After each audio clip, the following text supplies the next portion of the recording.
So in the new year, some people will be resolving to be mindful of their health or their family, but what if this new year we resolve to be more mindful of our money? Interesting segue there. So joining us now is financial professional David Stryzewski from Sound Planning Group with 4 ways to practice mindfulness with our money in 2019. Thanks for joining us, first of all. Hey, pleasure's mine. Yeah.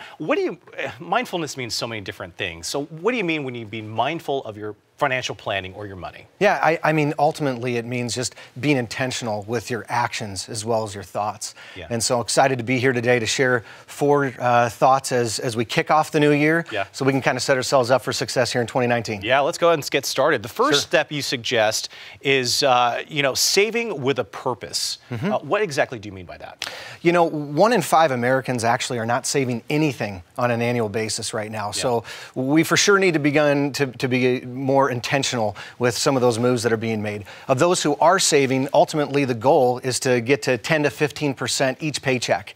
And so we want to be intentional with our retirement because we all know that we want to retire. Boy. Point is, we got to do something in order to get there. Yeah. When do you start about that? When do you start planning for retirement? As soon as you can, basically? Is that the bottom line, really? You know, if you can just save 10 to 15 of each paycheck, it doesn't matter what age that you begin earning.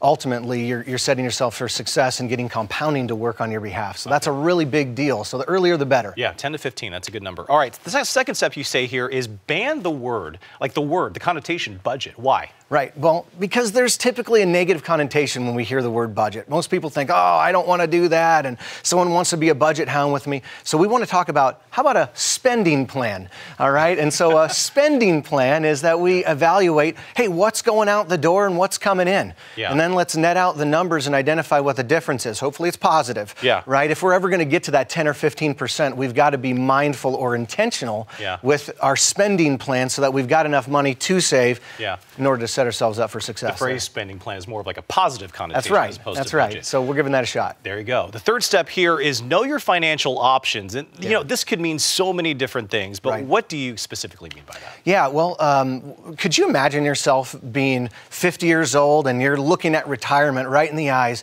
and you begin to look at things like Social Security and you go, I guess I got some options there. Well, there's over 500 unique ways for a married couple to file Social Security benefits. If you're going into Medicare, there's over 100 different Medicare options available just in King County alone. Wow. And so as we look at these things, we say, wait, I got some options to evaluate here. So what I did is I actually wrote several courses that are being taught at UW Bothell and Bellevue College that people can get involved with. They can go to our website if they're interested, www.spgadvisors.com. And they can come and join us at one of these courses and get some more specific advice about these options that they need to make. Wow, I didn't realize there's so many different options. All right, we only got like 23 seconds left to be specific, but the last step here is to be emotionally aware. I'm assuming money and stress do not go hand in hand here. Sure. You know, there's things that we can control, there's things that we can't. Focusing on the things that we cannot control is not a good idea. The markets are going up and down like crazy right now. Here's the point. Have a real plan. Let's instead of going towards emotions, let's more go towards logic. And so if we can sit down, create a plan that incorporates taxation, Social Security, healthcare, what accounts, what amounts that you're going to withdraw from over a lifetime, what you're going to do is you're going to logically be able to navigate some of those headwinds that come your direction as it relates to stuff we can't control. And really quickly, the hardest part is probably just getting started. Sitting down and actually doing the numbers, right? Absolutely. So sitting down with a good advisor becomes a very important relationship to have. All right, David Stryzewski, thank you for joining us. Hey, pleasure's mine. Thank you. David, thanks. Appreciate it. All right, let's